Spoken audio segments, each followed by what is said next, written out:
بسم الله الرحمن الرحيم ومن أحسن قولا ممن دعا إلى الله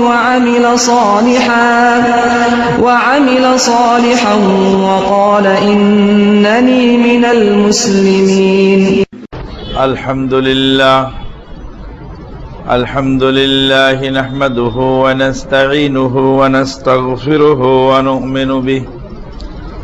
ونؤمن به ونتوكل عليه ونعوذ بالله من شرور أنفسنا ومن سيئات أعمالنا من يهده الله فلا مضل له ومن يضلل فلا هادي له وأشهد أن لا إله إلا الله وحده لا شريك له وأشهد أن محمدا عبده ورسوله صلى الله عليه وسلم الذي أرسله بالحق بشيرا ونذيرا وداعيا إلى الله بإذنه وسراجا منيرا. أما بعد فإن خير الحديث كتاب الله وخير الهدي هدي محمد صلى الله عليه وسلم وشر الأمور محدثاتها وكل محدثة بدعة وكل بدعة ضلالة وكل ضلالة في النار. أما بعد فقد قال الله تبارك وتعالى في الكلام المجيد والفرقان الحميد بعد أعوذ بالله من الشيطان الرجيم يا أيها الذين آمنوا اتقوا الله حق تقاته ولا تموتن إلا وأنتم مسلمون. يا أيها الناس اتقوا ربكم الذي خلقكم من نفس واحدة وخلق منها زوجها وبث منهما رجالا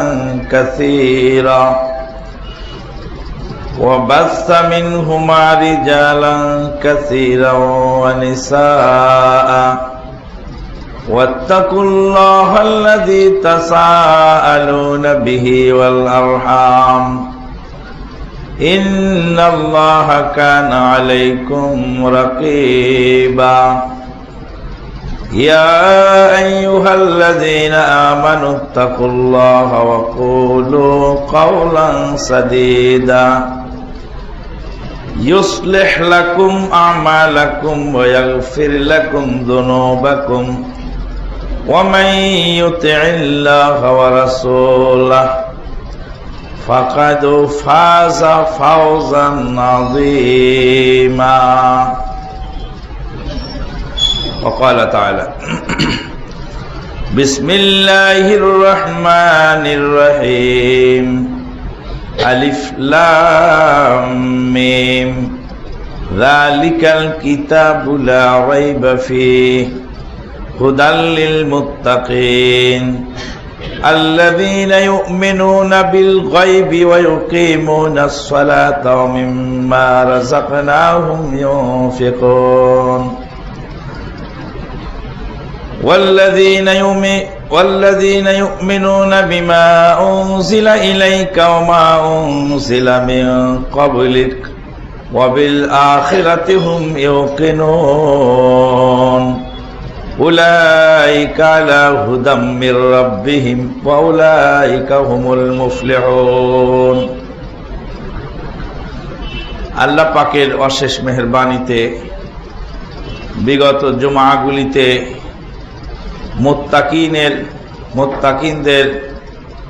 মুত্তাকিদের বৈশিষ্ট্য সম্পর্কে আলোকপাত করা হয়েছিল। তার মধ্যে মুত্তাকিনদের প্রথম বৈশিষ্ট্য হলো আল্লাযীনা ইউমিনুনা বিল গায়ব, গায়বী বিষয়ের উপরে বিশ্বাস স্থাপন করে। গায়বী কোনো বিষয়ে বাকবিতণ্ডা চুলচেরা বিশ্লেষণ করতে যাওয়াটা হলো বোকামি, সে সম্পর্কে বিশদ আলোচনা এসেছে। তারপরে বলা হয়েছে আল্লাযীনা ইউকিমুনাস সালাতা ওয়া মিম্মা রাযাকনাহুম ইউনফিকুন, যারা সালাত কায়েম করে। সালাত কায়েমের দুটি অর্থ বলা হয়েছিল। এক নম্বর অর্থ হলো সালাতকে চালু রাখা, আর দ্বিতীয় নম্বর অর্থ হলো আল্লাহ এবং তার রাসূল সাল্লাল্লাহু আলাইহি সাল্লামের দেওয়া পদ্ধতিতে সালাতকে আদায় করা। ওয়া মিম্মা রাযাকনাহুম ইউনফিকুন, আর আল্লাহর দেওয়া রুজি থেকে তারা কিছু ব্যয় করে। এই রুজি সম্পর্কেই তাফসিরের কিতাবে বিশদ আলোচনা এসেছে। আমরা তো রুজি বলতে টাকা পয়সাকেই বুঝাই বা বুঝে থাকি, কিন্তু আল্লাহ পাক রুজি বলেছেন বান্দাকে আল্লাহর তরফ থেকে যা কিছু দেওয়া হয়েছে সবই রুজি। আপনার হায়াত যে আল্লাহ দিয়েছেন আপনাকে, এটাও রুজি। টাকার যেটা পেয়েছেন ওটাও রুজি। বিদ্যা বুদ্ধি এলেম কালাম যেটুকু পেয়েছেন ওটাও রুজি। যা কিছু আল্লাহ আপনাকে দিয়েছেন সবটুকুই রুজি। তো এই রুজি থেকে ব্যয় করতে হবে। যাদের এলেম আছে তারা এলেম ব্যয় করবে, যাদের টাকা পয়সা আছে তারা টাকা পয়সা ব্যয় করবে, যার গায়ে শক্তি আছে সে গায়ের শক্তি ব্যয় করবে, যার মাথায় বুদ্ধি আছে তার মাথার বুদ্ধি মেধা আল্লাহর রাস্তায় খরচ করবে। তাহলে আল্লাহ আপনাকে যা দিয়েছেন সেখান থেকে আপনি আমি খরচ করব। তো আল্লাহ যে আমাকে আপনাকে সময় দিয়েছেন, সে সময়টুকুর ভিতর থেকে কিছু সময় আল্লাহর ওয়াস্তে বের করে আল্লাহর দ্বীনের চর্চার জন্য, কোরআন সুন্নাহ বুঝার জন্য ব্যয় করতে হবে। কিছু টাকা পয়সা ব্যয় করে কিছু বই পুস্তক কিনতে হবে, কোরআন সুন্নাহ বুঝার চেষ্টা করতে হবে। আপনাকে আল্লাহ বুঝার তৌফিক দান করেছেন, অপরকে বুঝানোর জন্য আপনাকে চেষ্টা করতে হবে। এই কাজগুলি যারা করবেন আল্লাহ রাব্বুল আলামিন তাদেরকে মুত্তাকিনদের অন্তর্ভুক্ত করবেন এবং তারা হেদায়েত প্রাপ্ত হবে। আমাদের বোতলের ভিতরে যা আছে ওটার মুখ বন্ধ করে আটকায় রেখে দিয়েছে। ওর ভিতরে এক ফোঁটা কিছু ঢুকবেও না, এক ফোঁটা কিছু বেরও হবে না। আকীদা বিশ্বাস যেটুকু আছে ওটুকু একদম প্যাকেজ করে সিল গালা করে লাগায় দেওয়া আছে, আর বুঝার নতুন করে কিছু নেই। সমস্যাটা এই জায়গায়, খালি যদি বলা হয় যে একটু চোখটা খুলে দেখেন, চোখটা একটু খুললেই দেখতে পাবে যে গাড়িটা পূর্ব দিকে যাচ্ছে না পশ্চিম দিকে যাচ্ছে। ঢাকা চিটাগাং মহাসড়কে আপনি যাচ্ছেন, এই রাস্তা সোজা চিটাগাং চলে গেছে, এই রাস্তা সোজা ঢাকায় চলে গেছে। আপনি ঢাকা চিটাগাং এর মাঝখানে। ল্যাপের তল থেকে একজন বলছে যে হ্যাঁ এই রাস্তা সোজা কামারপাড়া চলে গেছে। আরে কামারপাড়া তো পিছনের দিকেটা গেল, তোমার গাড়ি যে এইদিকে মুখ করে আছে সেটা তো তুমি দেখো নি। শীতের রাতে একজনের দরজার মধ্যে, আমাদেরই তো ঘটনা ঘটলো এটা, আমি বললাম যে এটা কামারপাড়ার রাস্তা নয়, উল্টা দিকে যাচ্ছি আমরা। তারপরে একজনের দরজা পিটলো, পিটে বললো ভাই এটা কি কামারপাড়ার রাস্তা? বলে হ্যাঁ কামারপাড়ার রাস্তা, সোজা চলে যান। রাস্তার এ মাথা, পিছনের মাথা হলো কামারপাড়া, সামনের মাথা হলো মাথা ভাঙ্গা। নেম প্লেট দেখছি চোখ দিয়ে, আর মাথা ভাঙ্গা 5 কিলো বাকি, মাথা ভাঙ্গা 4 কিলো বাকি। তো কামার পাড়া যাচ্ছি তো মাথা ভাঙ্গা 5 কিলো বাকি, 4 কিলো বাকি, 3 কিলো বাকি, রাস্তা তো এদিক কমতেছে, তো গাড়ি তো উল্টা দিক চলছে। দরজা পিটিয়ে বলা হলো যে এই ভাই এটা কি কামারপাড়ার রাস্তা? হ্যাঁ এটা কামারপাড়ার রাস্তা, সোজা চলে যান। ওই লোকটা তো ল্যাবের ভিতর থেকে বের হয়ে এসে দেখলো না যে গাড়ির মুখটা কোন দিকে, গাড়ির মুখটা এদিকে না ওদিকে, সোজা তো কামারপাড়া চলে গেছে, কিন্তু কামারপাড়া তো এদিকে ঘুরার পরে যাবে সোজা, আর এদিকে সোজা তো মাথা ভাঙা যাচ্ছে। তারপরে মাথা ভাঙার কাছে গিয়ে ভুলই হয়েছে, এবার ঘুরাও। তাহলে উস্তাদজি এখন দোয়া করেন। কে পেট্রোল যাচ্ছিল তাতে মেন রোড পর্যন্ত যাওয়া যায় কিনা সন্দেহ, তাহলে কেরোসিনের তেল মানুষের বাড়িতে চায়, তোর মাথায় ঢালবো। এবার চোখটা খুলে আপনি দেখবেন না, লোকটাকে বলবেন না যে একটু বের হয়ে আসেন, তো বের হয়ে আসি, দেখেন তো আমার গাড়িটা তো এদিকে, তো কামারপাড়া তো সোজা বুঝলাম, তো এদিকে না এদিকে। তো এই নয়ন মেলে দেখার সুযোগ হচ্ছে না, যারই ফলশ্রুতিতে হেদায়েত প্রাপ্ত মানুষ হচ্ছে না। যারাই কোনো মতো একটু চোখ মিলে দেখার চেষ্টা করছে, সাথে সাথে হতভম্ব হয়ে হতবাক হয়ে তাকিয়ে রয়েছে। গত রবিবারের দিন আমরা প্রোগ্রাম করলাম কক্সবাজার উকিল বার অ্যাসোসিয়েশনের মিলনায়তনে, কক্সবাজার বার অ্যাসোসিয়েশনের মিলনায়তনে উকিল বারে। সেখানকার বুদ্ধিজীবীরা, আল্লাহ পাক বুদ্ধিজীবীদেরকে অনেক কথা বলেছেন। ফাতাবেরু ইয়া উলিল আলবাব, ফাতাবেরু ইয়া উলিল আবসার। মগা সগা লোকের সাথে আল্লাহর কোনো বক্তব্য নাই, নাদানের সাথে পাগলের সাথে আল্লাহর কোনো হিসাব কিতাব নাই। আল্লাহর হিসাব কিতাব হলো বুদ্ধিমানের সাথে। যাকে যতটুকু মেধা দিয়েছেন ওই মেধা অনুযায়ী তার কাছ থেকে আল্লাহ বুঝে নেবেন, তোমাকে এতটুকু দিয়েছিলাম কতটুকু করেছো। যার টাকা নাই তার হিসাব নাই, যার টাকা আছে তার হিসাব আছে। যার বুদ্ধি অর্ধেক, সে হাফ ম্যাড, তার হিসাবও হাফ। যে 12 আনা ম্যাড আর শিকি বুদ্ধিমান, তার হিসাবও শিকি। আর যে ফুল বুদ্ধিমান তার হিসাব ফুল হবে। মেধা অনুযায়ী ইউসআলুন নাসু ইয়াউমাল কিয়ামাতে আলা কাদরি উকুলিহিম, তাদের আকল অনুযায়ী, তাদের বিদ্যা বুদ্ধি অনুযায়ী তাদেরকে জিজ্ঞাসা করা হবে।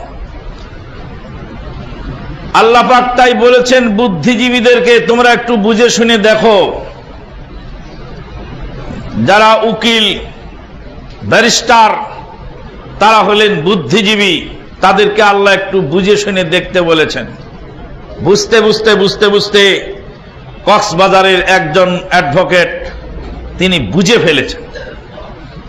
এমন বুঝেছেন যে কক্সবাজারের উকিল বারে আমাদের জন্য একটা সমাবেশের আয়োজন করেছে।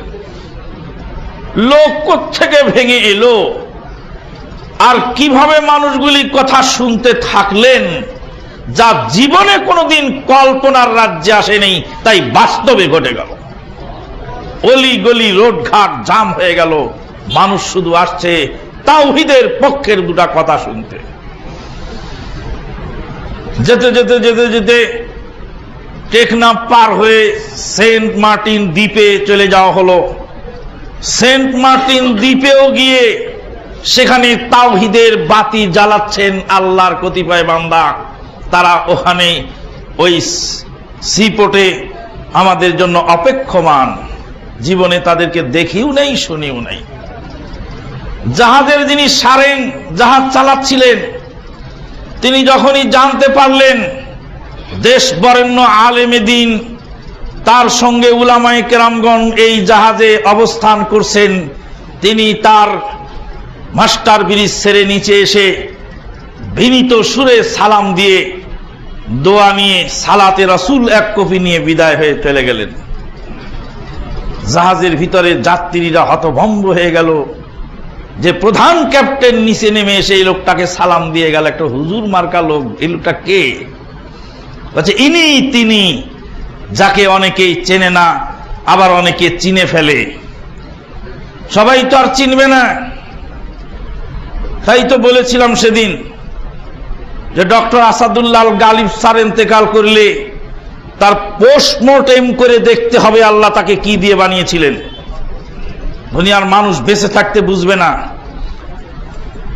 তাওহীদের দাওয়াত যখন সারা পৃথিবীর দ্বার প্রান্তে পৌঁছে গেছে, সাইপ্রাস থেকে গভীর রাতে ফোন আসছে, জাপান থেকে ফোন আসছে, হংকং থেকে ফোন আসছে, ফোন আসতেছে যখন বুলগেরিয়া থেকে, তখন আমাদের দেশের ইসলামের সোল এজেন্টরা মাথা গরম করে আমাদের বিরুদ্ধে সমাবেশ করে যা পারছেন তাই বলছেন, যা মুখে আসতেছে তাই বলে যাচ্ছে।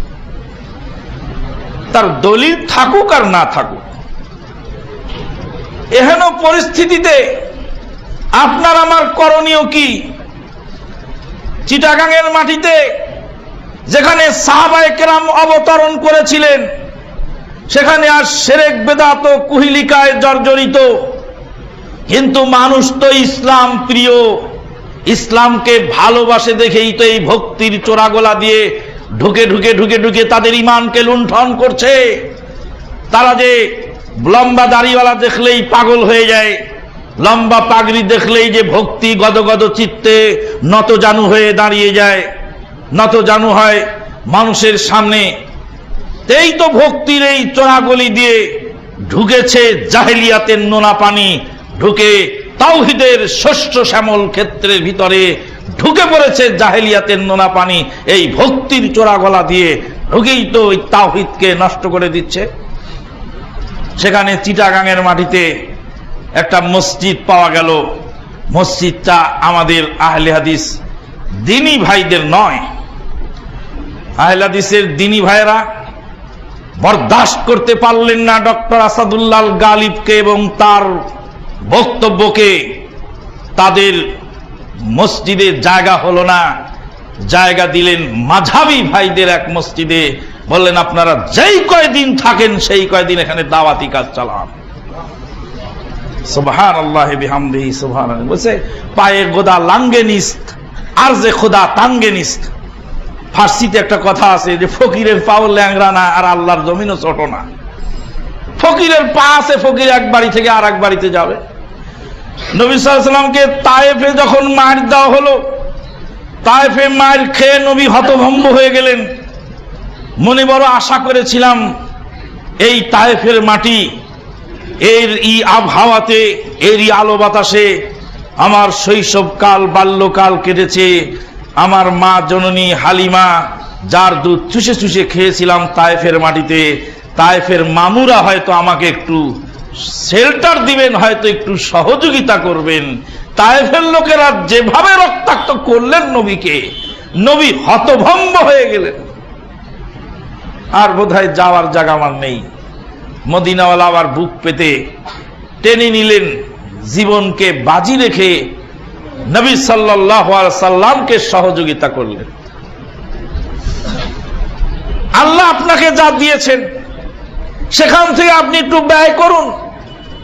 আপনাকে সময় দিয়েছেন আল্লাহ, একটু চোখ মিলে ঘুরে একটু বেরিয়ে দেখুন দুনিয়াটা কোন পথে চলছে।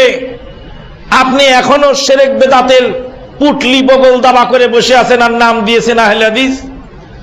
আর ওরা যে মাযহাবী লোকেরা, ওরা যে দলে দলে চলে আসছে তাওহীদের পথে, একটু চোখ মিলে দেখেন। যদি না যেতে পারেন তো আমার সাথে চলেন। আপনি হতভম্ব হবেন যে এরা কারা, কোত্থেকে এলো, এরা কিভাবে বুঝলো তাওহীদ, এরা কিভাবে তাওহীদের পথে এনারা এলেন। আল্লাহু আকবার, সুবহানাল্লাহি ওয়া বিহামদিহি সুবহানাল্লাহিল আযীম ওয়া মিম্মা রাযাকনাহুম ইউনফিকুন। পয়সা আছে একটু ব্যয় করেন, ব্যয় করে একটু দেশ দুনিয়া ঘোরেন, দেখেন, হাঁটেন, চলেন। পয়সা আছে একটু ব্যয় করেন, কিছু পয়সা দিয়ে কিছু কিতাব কেনেন, নিজে পড়েন, অপরকে পড়ান। মেয়েদেরকে বিয়ের আগে হলুদ মাখিয়ে দেওয়া হয় আর মেহেন্দি মাখিয়ে দেওয়া হয়। মেহেন্দিটা যে মহিলাটা বাঁটে ওর হাতটা আগে লাল হয়, তারপরে যেই মহিলাকে মাখাবে ওটা তো পরে লাল হবে।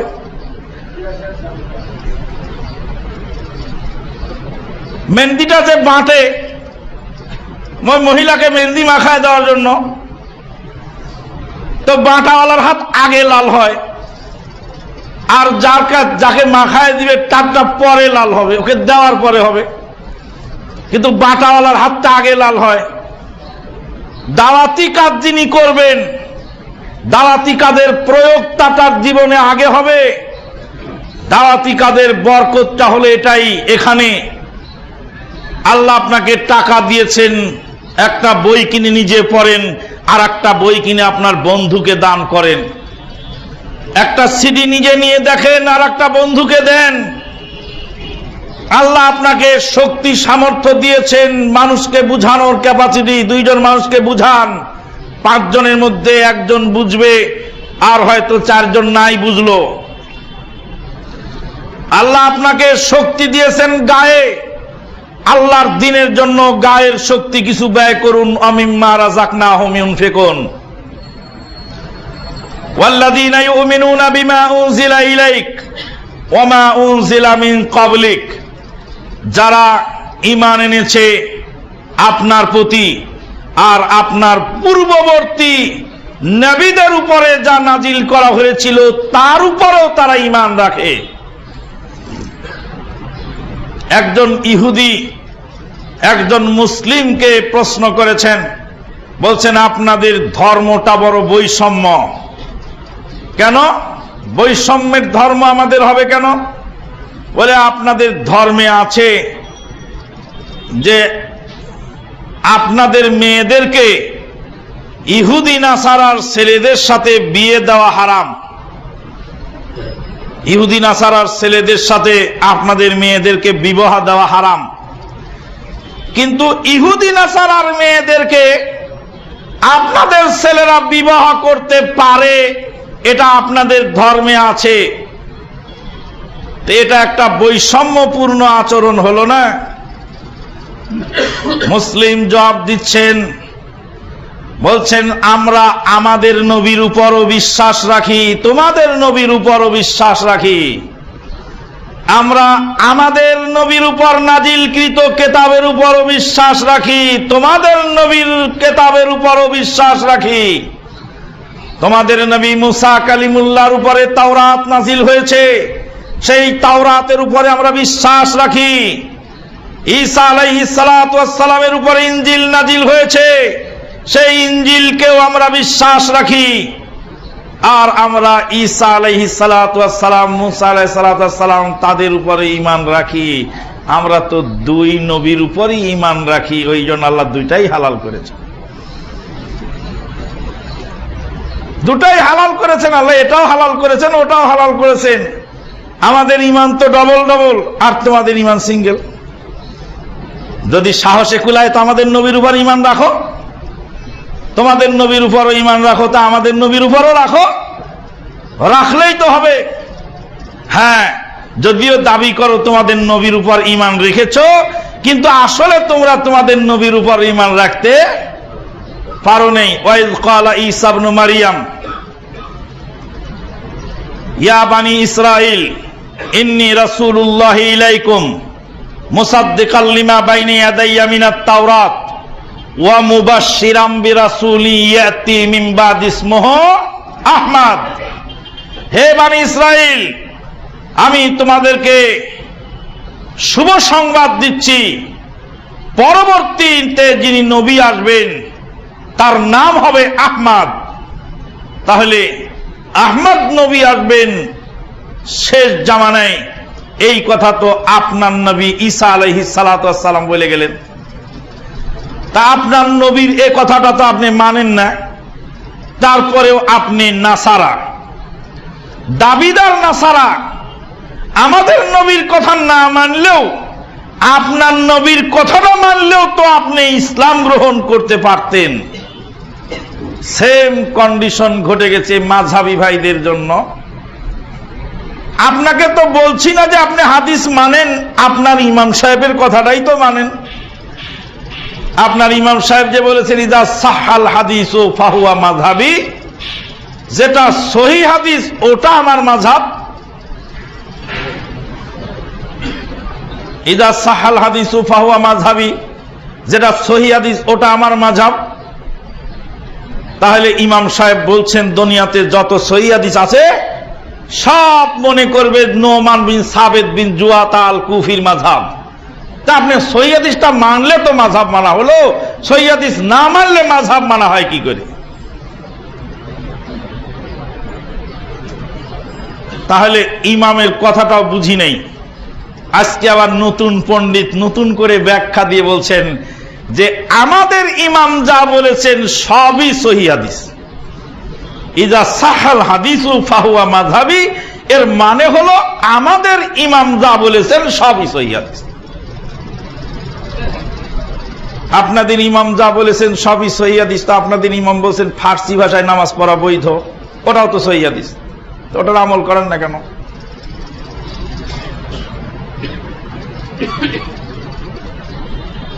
কি যে বলছি তা আমি জানি না। একজন আরবি কবি বলছেন যে লোকেদেরকে হাঁটতে দেখলাম, আমিও হাঁটলাম। আমি জানি না কোত্থেকে এসেছি আর কোথায় যাব। লোকেরা যায় তো আমিও যাই, ওরা থামে তো আমিও থামি। কবি বলছেন, আরবি কবি, যে আমি চলছি, লোকেরা চলছে তাই।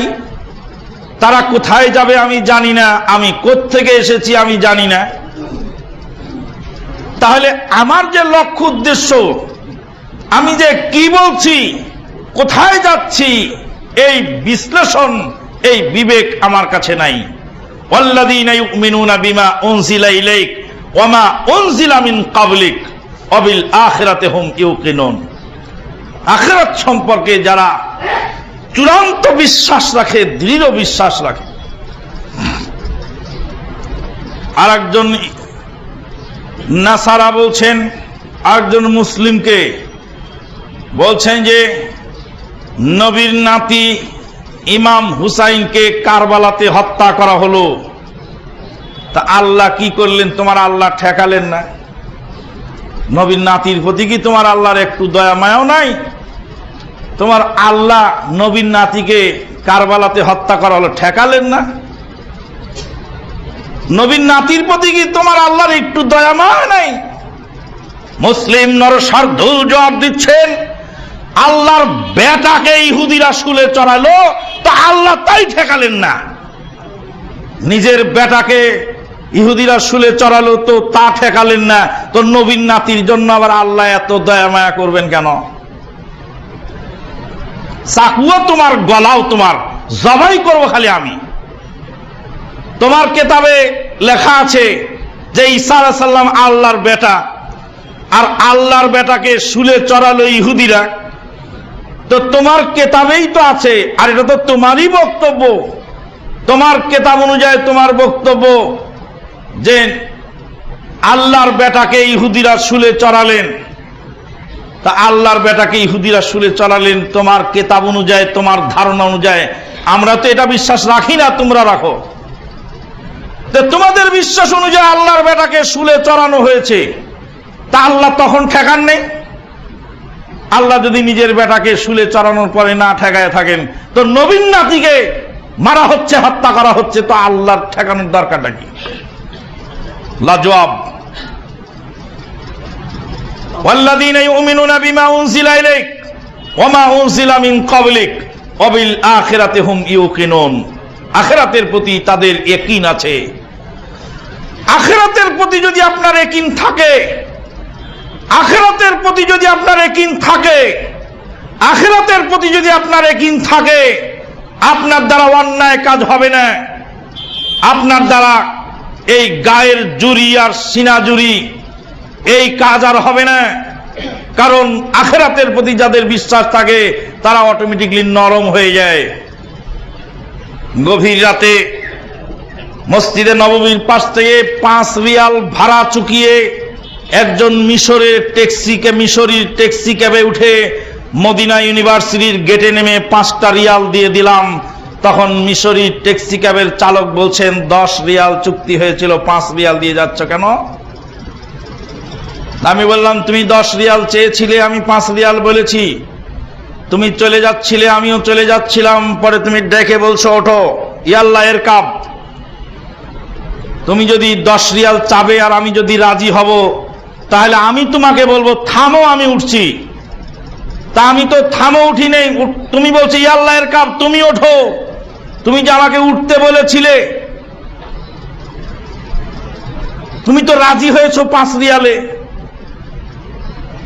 1টা রিয়াল তুমি বেশি পাবে না, যে 5টা রিয়াল রাখো। চলে গেলাম আমি মদিনা ইউনিভার্সিটির গেটের মধ্যে ঢুকে পড়লাম। তখন মিশরি বলছে, ইয়া শায়েখ ইয়াউমাল কিয়ামা লাইসা বিবাঈদ, কিয়ামত বেশি দূরে নয়, কিয়ামত অতি নিকটে। 5 রিয়াল তোমার কাছ থেকে কিয়ামতের মাঠে আদায় করব। সঙ্গে সঙ্গে মনের ভিতরে কম্পন উঠে গেল। আমিও তো মানুষ, ভুল তো আমারও হতে পারে, আমি তো ভুলের ঊর্ধ্বে নই। আমি শুনতে ভুল করলাম না বুঝতে ভুল করলাম এমন তো হবে। আবার ঘুরে গেলাম, 5 রিয়াল আরো দিয়ে বললাম, আল আনা ইয়াউমাল কিয়ামা লাইসা বিবাঈদ, এতক্ষণে বলছি কিয়ামত বেশি দূরে নয়। কিয়ামত আমারটা বেশি দূরে ছিল না, এবার তোমারটাও বেশি দূরে নয়। আল্লাহর কসম করে বলছি, 5 রিয়াল যদি জুলুম করে নিয়ে থাকো হাসরের ময়দানে তোমার সাথে ফয়সালা হবে। বলে দিয়ে ঢুকে পড়লাম মদিনা ইউনিভার্সিটিতে। দৌড়িয়ে লোকটা গিয়ে আমার জামার কোনা টেনে ধরছে, বলছি ইয়া শায়েখ মাযেরাতান, ছেড়ে দেন আমাকে। আপনি যে কথা বলে আমাকে চলে গেছেন, এই টাকা আমি আর রাখতে পারবো না, হয়তোবা আমারও ভুল হতে পারে। 5টা টাকা আপনি নিয়ে চলে যান, দুনিয়ার 5টা রিয়াল আমার কাছে বড় নয়। আমি বললাম, তুমি গরিব মানুষ, গাড়ি চালায় খাও, তোমাকে দিয়ে দিছি, ওটা আমি আর নিব না। আগে দাবি রেখে চলে গেছিলাম, এখন দাবি দিয়ে দিলাম। বলছেন দাবি দিলেও আমি নিব না। বহুবার চেষ্টা করলাম, নিতে যাওয়াতে পারলাম না। তারপরে বললেন, তাহলে এক কাজ করেন, আপনি যখন দিতেই চাচ্ছেন তা আধা আধি করেন, 2 টাকা দিয়ে দেন, 2 রিয়াল দিয়ে দেন। আমি তখন আর 2 রিয়াল দিয়ে দিলাম, 5 রিয়াল আমাকে ঘুরে দিল। না, এটা আমি খুশি মনে দিয়ে দিলাম, তুমি 10 রিয়াল নিয়ে যাবো। না, আমি নিব না। অবিল আখিরাতে হুম ইউকিনুন, আখিরাতের প্রতি যাদের ইয়াকিন আছে তারা সঠিক সিদ্ধান্ত নিতে পারে, তারাই হেদায়েত প্রাপ্ত হয়, তারা গুমরাহির কুহিলিকায় থাকে না। একটা শব্দ মানুষের জীবনের মোড় পরিবর্তন করে দেয়, একটা শব্দ মানুষের জীবনের ভুল সিদ্ধান্তকে চেঞ্জ করে দেয়। ওয়াবিল আখিরাতে হুম ইউকিনুন উলাইকা আলা হুদাম মির রাব্বিহিম, তারা হলো তাদের রবের পক্ষ থেকে হেদায়েত প্রাপ্ত। ওয়া উলাইকা হুমুল মুফলিহুন, আর তারাই হলো সফল। রব যাদেরকে হেদায়েত দিয়েছেন তারা হলো সফল কাম। রবের হেদায়েত সবাই পায় না, হেদায়েত বাজারে বিক্রি হয় না, হেদায়েত টাকার বিনিময়ে পাওয়া যায় না। টাকার বিনিময়ে হেদায়েত পাওয়া গেলে পৃথিবীর সবচেয়ে বড় ধনী কারুন হেদায়েত পেয়ে যেত। বুদ্ধিমত্তার বিনিময়ে হেদায়েত বন্টন হলে হেদায়েত সর্বপ্রথম পেত আবু জাহেল, যাকে আবুল হেকাম বলা হয়েছিল। নেতৃত্বের বিবেচনায়, দলীয় দৃষ্টিকোণে যদি কম্বল বিতরণের মতো হেদায়েত বিতরণ হতো, তাহলে হেদায়েত পেতেন উতবা, সাইবা, উমাইয়া বিন খালাফ। মক্কার দুর্ধর্ষ কাফের যারা হেদায়েত পাননি তারা হেদায়েত পেয়ে যেতেন। উলাইকা আলা হুদাম মির রাব্বিহিম, হেদায়েত হলো মোস্ট ইম্পর্টেন্ট বিষয়। আল্লাহ পাক নিজ হাতে হেদায়েত বন্টন করেন, তাই তো নবীর চাচার ভাগে জুটল না। নবী কত চেষ্টা করলেন, কত কাঁদলেন। বছরের পর বছর বাবলা গাছের পাতা খেয়ে নবীর সাথে শেবে আবি তালেবের গিরি সংকটে জীবন যাপন করলেন, ভাতিজার এতিম ভাতিজার গায়ে কাঁটা ফুটুক সেটা চান নেই, আগলে রেখেছেন সারা জীবন, কিন্তু হেদায়েত নসিব তো হলো না। ইব্রাহিম আলাইহিস সালাতু ওয়াস সালামের বাপ হেদায়েত পেলেন না। হাসরের ময়দানে ইব্রাহিম আলাইহিস সালাতু ওয়াস সালাম আল্লাহর দরবারে দাঁড়িয়ে বলবেন, আল্লাহ, আমার বাপের জন্য আমি ইস্তেগফার করছি, সুপারিশ করছি। আল্লাহ রাব্বুল আলামিন ইব্রাহিম আলাইহিস সালাতু ওয়াস সালামের বাপের চেহারাটা পরিবর্তন করে, হাদিসে আসছে আমাদের দেশের যে বেজির আকৃতিতে বা ছোট্ট নিকৃষ্ট প্রাণীর আকৃতিতে, তারপর সেটাকে ময়লার ভিতরে চুবানোর পরে তার যে সূরত হয়, সেই সূরতে বেইজ্জতি করে জাহান্নামে ইব্রাহিম আলাইহিস সালামের সামনে ফেলে দেওয়া হবে। হাসরের ময়দানে আল্লাহ পাক সর্বপ্রথম যাকে কাপড় দান করবেন, ইব্রাহিম আলাইহিস সালামকে যেই পোশাক দেওয়া হবে, সেই পোশাকের 1 ইঞ্চি বা 1 রিং পরিমাণ, একটা আংটি পরিমাণ সেই পোশাকের পরিমাপের মূল্য তামাম পৃথিবী বিক্রি করলে হবে না। সেই ইব্রাহিম আলাইহিস সালামের পিতার নসিবে হেদায়েত হলো না। ইব্রাহিম আলাইহিস সালাতু ওয়াস সালামের সামনে, বেটার সামনে বাপকে বেইজ্জতি করে ফেলানো হবে, কিছুই করবার থাকবে না। তামাম পৃথিবীর অভাগা মানব জাতির হেদায়েতের কান্ডারি নবী মুহাম্মদুর রাসূলুল্লাহ সাল্লাল্লাহু আলাইহি ওয়াসাল্লাম নিজের মায়ের কবরের পারে দাঁড়িয়ে আল্লাহর কাছে বললেন, আল্লাহ, আমার মায়ের জন্য একটু দোয়া করার অনুমতি চাই। আল্লাহ বললেন, তোমার মায়ের জন্য দোয়া করার অনুমতি নাই, মুশরিকের জন্য কোন মুমিন ব্যক্তির দোয়া করার এখতিয়ার নাই। আপনার যত নিকটাত্মীয় হোক না কেন, বেনামাজি অবস্থায় যদি মারা যায়, তার জন্য দোয়া করা হারাম। দোয়া করলেই বিপদে পড়বেন, আপনি দোয়া করলেই বিপদে পড়বেন, দোয়া করলেই বিপদে পড়বেন, দোয়া করলেই বিপদে পড়বেন। আমার আব্বা জীবনে বহু বেনামাজির জানাজা পড়িয়েছিলেন, বহুদিন মানা করেছি, মানা শোনেন নাই। একদিন এক ওয়াজ মাহফিলে বললাম, আপনি বেনামাজির জানাজা যদি না ছাড়েন, বেনামাজির জানাজায় যদি আপনি যান, তাহলে আপনাকে বলছি, আপনার মৃত্যুর পরে আপনার জানাজায় আমি হাজির হব না।